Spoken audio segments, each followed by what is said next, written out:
प्रधानमंत्री नरेंद्र मोदी रेवाड़ी में 16 फरवरी को तीसरी बार पहुंचेंगे। यह वही वीर धरा है जहां पर प्रधानमंत्री बनने से पहले नरेंद्र मोदी ने 2013 में पूर्व सैनिकों की एक रैली को संबोधित किया और उसके बाद पूर्ण बहुमत की सरकार से देश के प्रधानमंत्री बने थे। ऐसे में 2024 लोकसभा चुनाव से ठीक पहले एक बार फिर से वीर धरा रेवाड़ी पहुंचने वाले हैं प्रधानमंत्री नरेंद्र मोदी, क्योंकि अब की बार टारगेट भी बड़ा रखा गया है 400 पार।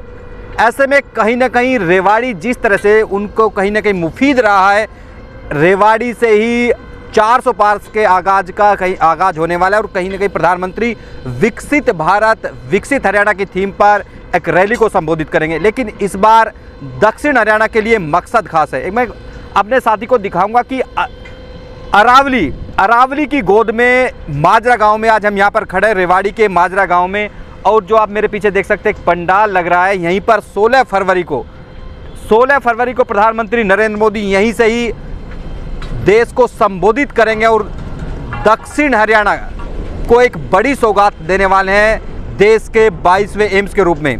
गुरुग्राम लोकसभा का बावल विधानसभा क्षेत्र, माजरा भालकी गांव, 2015 में घोषणा के बाद तमाम तरह से लंबा संघर्ष देखा। उसके बाद कहीं ना कहीं आज एम्स का जो परिणति है कहीं ना कहीं फलीभूत होती दिखाई दे रही है।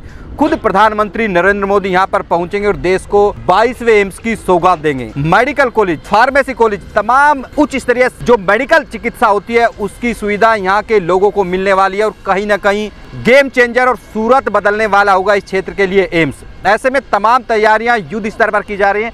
एक बार मैं कहूँगा, एक बार दिखाए किस तरह से पंडाल लगाया जा रहा है और पूरी तरह से यहाँ पर जो एनएसजी है उसने पूरी तरह से कमान यहाँ पर संभाल लिए।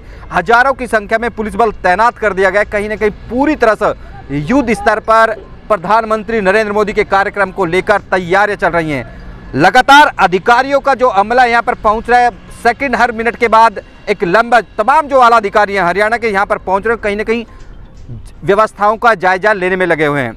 ऐसे में क्योंकि प्रधानमंत्री नरेंद्र मोदी यहाँ पर पहुँचेंगे, सुरक्षा में कोई चूक न है, उसके लिए हजारों की संख्या में हरियाणा के तमाम जिलों से यहाँ पर पुलिस बुलाई गई है और चप्पे चप्पे पर पुलिस को तैनात कर दिया गया। इसके अलावा एनएसजी की बात कर लिया, फिर क्योंकि प्रधानमंत्री के साथ जो एक काफिला चलता है वो तमाम यहाँ पर सुरक्षा व्यवस्था का जिम्मा उन्होंने संभाल लिया और देश को 22वें एम्स की सौगात मिलने के साथ साथ बताया यह भी जा रहा है कि प्रधानमंत्री नरेंद्र मोदी कई उद्घाटन भी करने वाले हैं और हरियाणा को कई बड़ी सौगात देंगे। ऐसे में 16 फरवरी हरियाणा के लिए बेहद अहम है, क्योंकि लोकसभा चुनाव से ठीक पहले आगाज प्रधानमंत्री एक बार फिर से रेवाड़ी में से कर रहे हैं। ऐसे में इसके जो राजनीतिक हैं मायने वो भी अहम है, क्योंकि जिस तरह से जो स्ट्रेटेजिक लोकेशन है माजरा गांव की, हरियाणा की कई लोकसभा सीट के अलावा राजस्थान की भी कई लोकसभा सीट को प्रभावित करता है और क्योंकि प्रधानमंत्री पहुंचेंगे तो कहीं ना कहीं उम्मीदें भी काफ़ी हैं और दक्षिण हरियाणा में उत्सव जैसा माहौल है। लगातार चारों तरफ आप देख सकते हैं, जहां पर भी जम जाते हैं चर्चाएं